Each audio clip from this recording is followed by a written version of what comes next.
जय हिंद बच्चों। Welcome to Bhabha mathematics centre. बच्चों, एक मेरा जॉब चैनल था जिस पर मैंने स्टेट से रिलेटेड एक बार जानकारी दी थी। आज पुनः एक बार फिर से आपके बीच मैं हाजिर हूँ। इस चैनल पे चूंकि ये मेरा पुराना चैनल है, बहुत सारे बच्चे हमारे जो है मास्टर डिग्री किए हुए हैं, बीएड किए हुए हैं, तो उनके लिए खास करके जो है उनको एक बार रिमाइंड करने के लिए कि आप ये फॉर्म भरें और कैसे तैयारी करना उसके बारे में मैं डिटेल से बताऊंगा। तो एक नोटिफिकेशन है जो कि साइट पे मिला है, बिहार विद्यालय परीक्षा समिति के साइट पे, माध्यमिक शिक्षक पात्रता परीक्षा और उच्चतर माध्यमिक शिक्षक पात्रता परीक्षा स्टेट, हाँ, एस्टेट 2025 का ये विज्ञप्ति है। यानी कोई फेक न्यूज नहीं है, क्योंकि बीच में था कि फेक है, ये है वो है, तो इसलिए फिर से हम चाहें कि आपको एक बार फिर से रिमाइंड कर दिया जाए और आप इस फॉर्म को भरे हो कि नहीं भरे हो, नहीं भरे हो तो भरो और तैयारी करो। आराम से सिलेक्शन होगा और उसके बाद टीआरई 4 में भी आपका सिलेक्शन होगा। तो इसी के बारे में तो देखिए, पहले नोटिफिकेशन क्या कहता है कि एतद द्वारा विज्ञप्ति संख्या पीआर 218-225 के क्रम में माध्यमिक शिक्षक पात्रता परीक्षा स्टेट 2025 में सम्मिलित होने वाले अभ्यर्थियों में सभी संबंधितों को सूचित किया जाता है कि समिति की विज्ञप्ति संख्या पीआर 221/2025 के द्वारा स्थगित उक्त परीक्षा का ऑनलाइन परीक्षा आवेदन पत्र भरने की तिथि 19/9 से 27/9 तक निर्धारित की जाती है। बीच में जो है क्या किया था, फॉर्म को क्लोज कर दिया था, लग रहा था कि नहीं लेगा, कुछ दिन के लिए रोक दिया था, फिर करेक्शन करके फिर से निकाला, डेट को मॉडिफाई किया, तो 19 से लेके 27 तक ये फॉर्म आपका फिलअप हो रहा है। यानी अब आपके पास केवल 2 दिन बचे हुए हैं। एक बार मैंने शुरू में जब नोटिफिकेशन निकला था तो डाला था, वो चैनल था मेरा जॉब से रिलेटेड, सरकारी जॉब बाय डॉक्टर के। और अभी जो चैनल है मेरा, वो मेरा अपना प्रॉपर चैनल है, भाभा मैथमेटिक्स सेंटर का जो चैनल है, उस चैनल पे मैं हूँ। तो उस चैनल पे इसलिए इस पर हूँ क्योंकि सारे बच्चे को ये जानकारी जाए, मेरे जितने भी बच्चे पढ़े हैं, जो बीएड कर लिए, जो एमएससी होल्डर हैं, तो उनको ये जानकारी देने के लिए ही मैं इस चैनल पे ये डाल रहा हूँ कि आप जरूर इस फॉर्म को फिल करें। और तैयारी कैसे होगा उसकी जानकारी मैं आपको बताऊंगा। आप मुझसे गाइडलाइंस ले, जरूर तैयारी करवा देंगे आपको, और आपका सिलेक्शन भी होगा। ऐसा नहीं कि सिलेक्शन नहीं होगा, सिलेक्शन भी होगा। अभी बहुत सारा फॉर्म निकला हुआ है, अभी केवीएस का फॉर्म आने वाला है, एनबीएस का फॉर्म आने वाला है, ईएमआरएस का भी फॉर्म निकला हुआ है। तो टीचिंग के क्षेत्र में भी काफ़ी ज़्यादा जो है टीचिंग क्षेत्र में चाहत रखने वालों के लिए अभी गुड न्यूज़ है, अभी उसका मेन टाइम चल रहा है। बहुत सारा वैकेंसीज आपके जो है घर पे दस्तक दे रही है, सिर्फ आपको जागरूक होना और उसको हासिल करना, लेना है, ठीक है। तो ये था कि 19 से 27 के बीच आपको ये फॉर्म भरना है। साइट आपको दिख रहा है, BSEB स्टेट ऑर्गेनाइजेशन पे है, वही विज्ञप्ति संख्या। अब इससे रिलेटेड जो मैंने बताया था कि आपको 2 मिनट खाली आप होल्ड करें, तो फिर मैं इसके रिलेटेड आपको सिलेबस के बारे में जानकारी दूंगा, जो उस दिन मैं एक दिन और डिस्कस किए हैं दूसरे चैनल पे। अब इस चैनल पे आप हमसे सिलेबस के बारे में जानकारी आपको मिल जाएगा।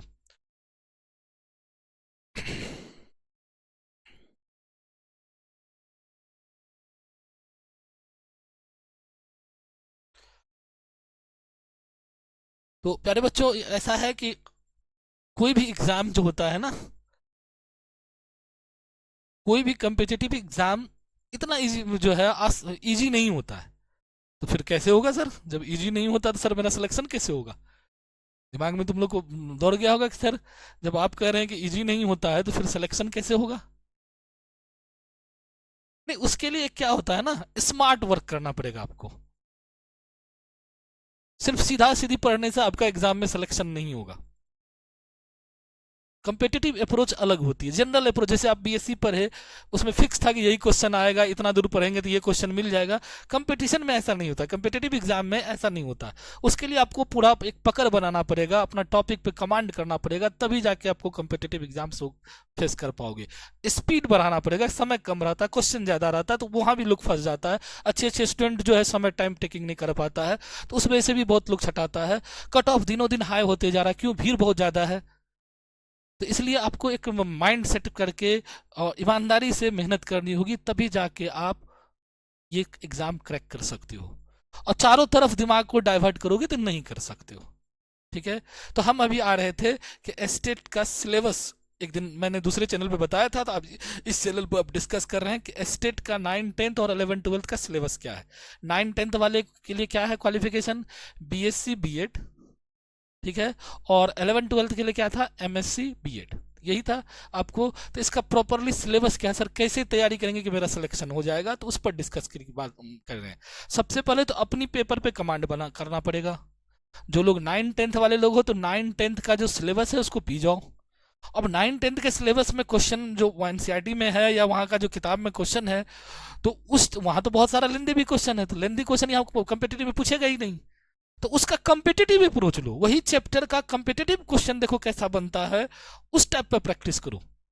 उसका एमसीक्यू उठाओ और उसका कम्पिटेटिव क्वेश्चन सब उठाओ। उसका सेट बहुत सारा मार्केट में मिला, उसको उठा के बनाने का प्रयास करो, या ऑनलाइन में भी बहुत सारा सेट मिल जाएगा, उसको उठा के बनाने का प्रयास करो। तब जाके आपको पता चलेगा कि हम जो है सही डायरेक्शन में जा रहे हैं कि नहीं जा रहे हैं।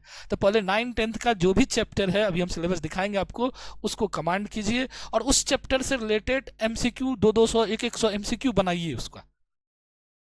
हो सकता है किसी से ना किताब हो, या किताब कितना उपज है, किताब में तो परेशान हो जाएगा, किताब का तो अपार लगा हुआ है।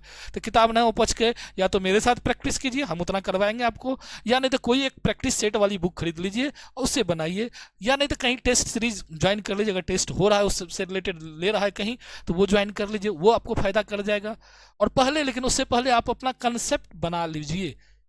सीधे सेट प्रैक्टिस करने से आपको कोई फायदा नहीं होगा, जब तक आपको फार्मूला याद नहीं रहेगा, कंसेप्ट नहीं रहेगा, तो बनाओगे कैसे। तो पहले तो आप उस 9-10 का जितने भी चैप्टर है, जो भी सिलेबस में मेंशन है, उसका कंसेप्ट बना लीजिए, तभी जाके ठीक है।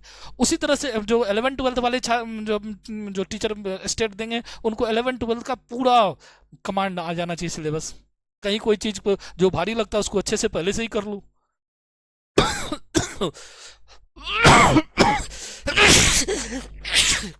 सॉरी। तो आप इस चीज को ध्यान में रखेंगे तभी आपका सिलेक्शन हो पाएगा। आइए हम सिलेबस पे आते हैं।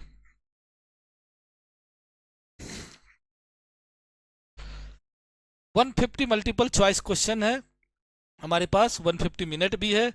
100 क्वेश्चन सब्जेक्ट स्पेसिफिक है, यानी आपके सब्जेक्ट से रिलेटेड है, यानी मैथमेटिक्स से है। आर्ट ऑफ टीचिंग और पेडोलॉजी भी उसमें है, यानी 80 क्वेश्चन आपके सब्जेक्ट से है। 20 क्वेश्चन में जो पेडोलॉजी का है और आर्ट ऑफ टीचिंग जो है उससे रिलेटेड है, टीचिंग एप्टीट्यूड जिसको हम लोग बोलते हैं, बीएड में आपने पढ़ा है। उसके बाद जो 50 क्वेश्चन है वो देखिए क्या सब है, वो बिल्कुल सिंपल है। 10 marks each of general knowledge, current affairs, environmental science, mathematical aptitude, logical reasoning, यानी 5 सेक्शन है। मैथमेटिकल रीजनिंग यानी रीजनिंग से रिलेटेड है, मैथ वाले लोगों तो और आसानी से बना लोगे। मैथमेटिकल एप्टीट्यूड यानी मैथ से क्वेश्चन रहेगा, जो कि नॉर्मल मैथ का क्वेश्चन होता है वो रहेगा, जो कम्पिटेटिव एग्जाम में पूछता है। करंट अफेयर्स, इन्वायरमेंटल साइंस, ये आपको पास है। और फिर जनरल नॉलेज, जनरल नॉलेज से 10 क्वेश्चन आपका है, तो यही 50 क्वेश्चन का इधर भी है। ये भी आपको बहुत ज़्यादा डिफिकल्ट नहीं है, थोड़ा सा करंट अफेयर्स आप देख लीजिएगा। जनरल नॉलेज नहीं भी पढ़िएगा तो कोई उतना नहीं है, बाकी लोग यदि जनरल कंपटीशन की तैयारी कर रहे होंगे या किए होंगे तो जनरल नॉलेज आपको होगा ही। यहाँ कोई बहुत बड़ा जनरल नॉलेज नहीं पूछा जाता है। मैथ रीजनिंग 20 नंबर आपके पास ऐसे आ गया, 10 नंबर करंट अफेयर से आ गया, 10 नंबर आपको करंट अफेयर्स दे देगा। आपको थोड़ा बहुत जनरल नॉलेज देखने का मन है तो देख लीजिएगा, ठीक है। एक इन्वायरमेंटल साइंस जरूर देख लीजिएगा, वो फिक्स है इन्वायरमेंटल साइंस क्वेश्चन रिलेटेड। और उसमें जो करंट में उस पर क्या हो रहा है, करंट में यानी अभी जैसे ओजोन परत का सम्मेलन हो रहा है, कहीं एटमॉस्फेयर से रिलेटेड कुछ सबमिट हो रहा है, तो उस सबको आप ध्यान रखिएगा, वो सब चीज़ आपको पूछेगा, ठीक है। अब मैथ्स से रिलेटेड आपके पास क्या है वो देख लीजिए। मैथमेटिक्स 80 जो हम बताए पैटर्न आपको बता चुके हैं। लॉजिकल रीजनिंग ठीक है। और मैथ के सिलेबस पे आते हैं, देख लीजिए मैथ का सिलेबस 9-10 वाले पहले देख लीजिए। नंबर, रियल नंबर सिस्टम है, नंबर नंबर सिस्टम पहला टॉपिक है, जिसमें रेशनल नंबर है, इरेशनल नंबर है, होल नंबर है, नेचुरल नंबर है। रियल नंबर से बहुत बड़ी फैमिली है नंबर। रेशनलाइजेशन मेथड है, लॉ ऑफ एक्सपोनेंट है, पॉलिनोमियल है, फैक्टराइजेशन है, अलजेब्रा में ये सब चीज़ है, रिमाइंडर थ्योरम है। उसके बाद लीनियर इक्वेशन 2 वेरिएबल जो 10th के सिलेबस में था, लीनियर इक्वेशन 1 वेरिएबल 2 वेरिएबल, उसको सॉल्व करने का ढेर सारा मेथड था। तो जो आपको आसान पड़े कोई एक मेथड पिक कर लो, उस पर क्वेश्चन प्रैक्टिस कर लो। उसके बाद आपको था quadratic equations, arithmetic progression, AP जो आप बहुत पढ़े हो, कोऑर्डिनेट ज्योमेट्री है, distance formula, section formula, area of triangle. उसके बाद ज़्यादातर बच्चा इसमें परेशान होता है ज्योमेट्री में, तो ज्योमेट्री को आप अच्छे से तैयार कर लेना। ज्योमेट्री में ट्रायंगल्स है, सिमिलरिटी यानी 10th का ये है, सर्कल्स है, कंस्ट्रक्शन है, और उसके बाद ट्रिगोनोमेट्री में ट्रिगोनोमेट्रिक रेशियो है, आइडेंटिटी है, आइडेंटिटीज है, हाइट एंड डिस्टेंस है, मेंसुरेशन है, आपको सारा चीज़ है, area volume of cylinder, cone, sphere, surface area, mean, statics में मीन एंड मीडियन है, प्रोबेबिलिटी भी आपके पास है, और बिजनेस मैथमेटिक्स में भी है। संजोग से देखिए बिजनेस मैथमेटिक्स ऐसे अपना 10th के सिलेबस में तो है नहीं, लेकिन डाल दिया है। बिजनेस मैथमेटिक्स है share and dividend, discount, compound interest, instalment payment, तो थोड़ा सा बिजनेस मैथमेटिक्स भी आप देख लीजिएगा। ऐसे अपने यहाँ 9th-10th के सिलेबस में बिजनेस मैथमेटिक्स नहीं है, लेकिन देख लीजिएगा, थोड़ा बहुत कभी कभी क्वेश्चन दिया जा सकता है। क्योंकि अब आते हैं हम लोग 11th-12th के सिलेबस में।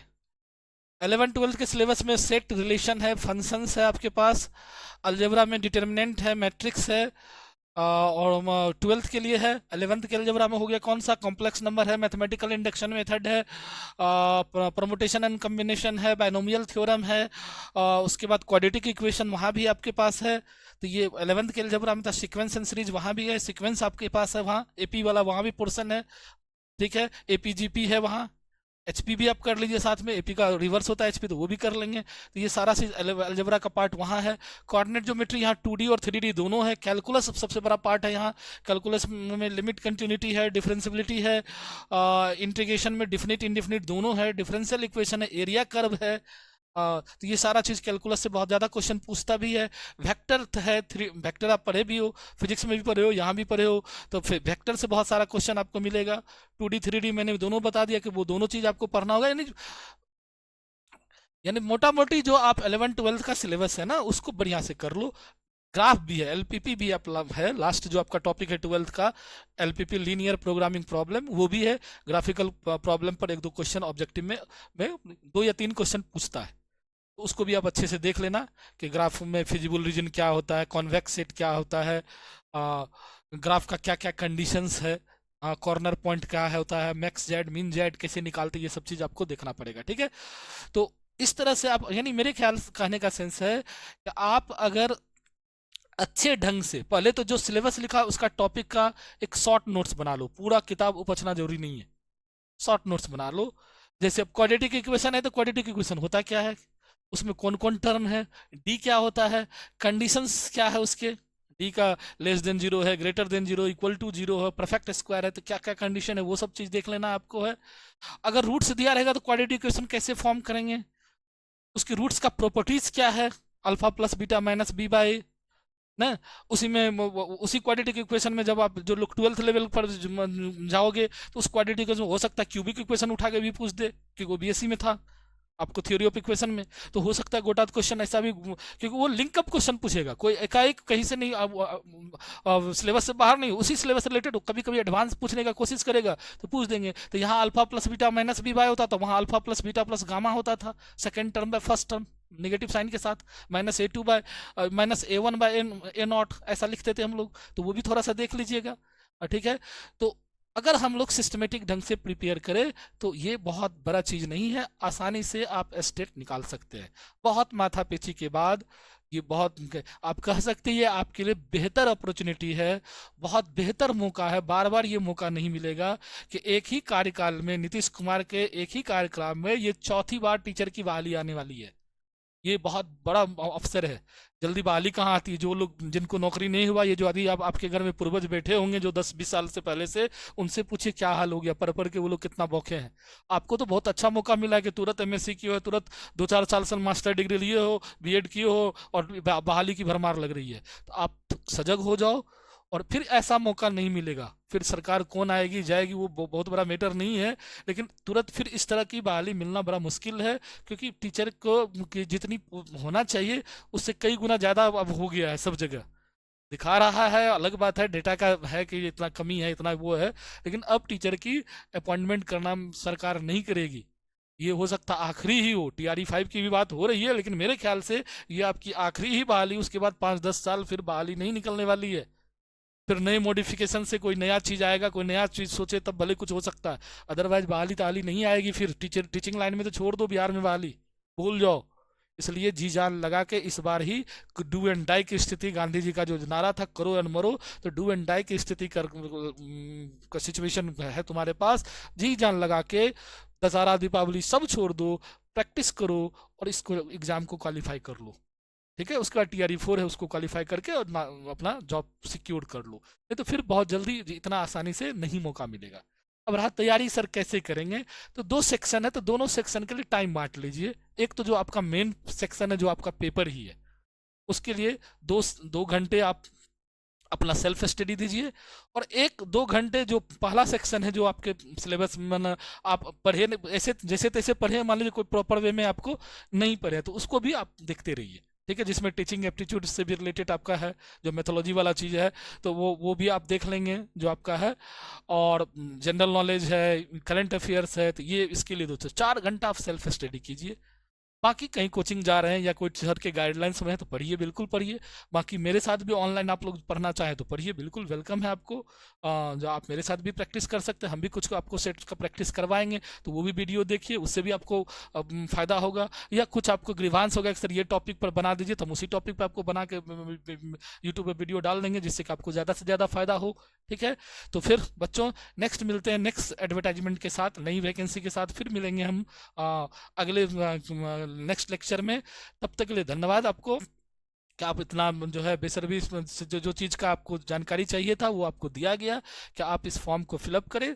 तैयारी में कहीं कोई परेशानी आ रही है तो आप ज़रूर मेरे से कांटेक्ट करिए, मदद मिलेगा, जो भी संभव मदद आपको दिया जाएगा। और अभी हम अगला दिन से, कल से इस पर सेट प्रैक्टिस कराएंगे डेली। हमको तो उतना समय नहीं है, लेकिन डेली 20-20 क्वेश्चन का हम प्रैक्टिस कराएंगे, जो ओवरऑल पूरे सिलेबस से होगा, 10th वाले का भी और इंटर वाले का भी। मैथ्स का है अभी, जनरल पार्ट नहीं, अभी मैथ्स का हम डेली 20-20 क्वेश्चन कराएंगे। कम से कम चाहते हैं कि आपके एग्जाम तक कुछ आपका प्रैक्टिस हो जाए, तो आप लोग जरूर देखिएगा। अच्छा लगे तो अपने दोस्तों के बीच में शेयर भी कर दीजिएगा इस चीज़ को। और फिर जुड़िए क्लास में, तब अच्छा लगेगा। क्लास में कि ऐसे मैथ्स वाले लोग, साइंस वाले लोग को फालतू बात करने में क्या फ़ायदा, डीप क्लास इधर उधर की बात करना अच्छा नहीं लगता है, क्योंकि आप साइंस टीचर हो, आप कोई जोकर नहीं हो, नहीं, आप कोई कॉमेडियन नहीं हो। हाँ, आप एक टीचर हो, तो टीचर की अपनी एक मर्यादा होती है, एक सीमा होती है। तो उजुल फुजुल बातों करने से कोई फायदा नहीं है, टू द पॉइंट रहे तो ज़्यादा अच्छा रहे। उसी पॉइंट में कोई अच्छा चीज़, रस वाला चीज़ है तो उसका जिक्र किया जाएगा। तो नेक्स्ट बच्चों, हम लोग मिलते हैं कल, पहला सेट का प्रैक्टिस होगा हमारा। तो कल जरूर आप लोग जो है कल का मेरा जो है क्लास अटेंड कीजिए। जरूरत पड़ेगा तो हम यूट्यूब लाइव भी आ जाएंगे, यूट्यूब लाइव भी करेंगे, लेकिन कल रिकॉर्डेड फॉर्म मिलेगा तो जरूर उसको देखिएगा। कल हम 11-12 से रिलेटेड 20 क्वेश्चन का एक सेट का प्रैक्टिस कराएंगे, जो कि ओवरऑल सिलेबस से है। उसी में कंसेप्ट भी आपको देंगे, और उसको कैसे अप्लाई करते, कैसे शॉर्ट ट्रिक बनाते वो भी सिखा देंगे, कि कोई क्वेश्चन को देखते ही दिमाग में कैसे ट्रिक आ जाना चाहिए, तो वो भी सिखा देंगे आपको। ठीक है, तब तक के लिए धन्यवाद, जय हिंद।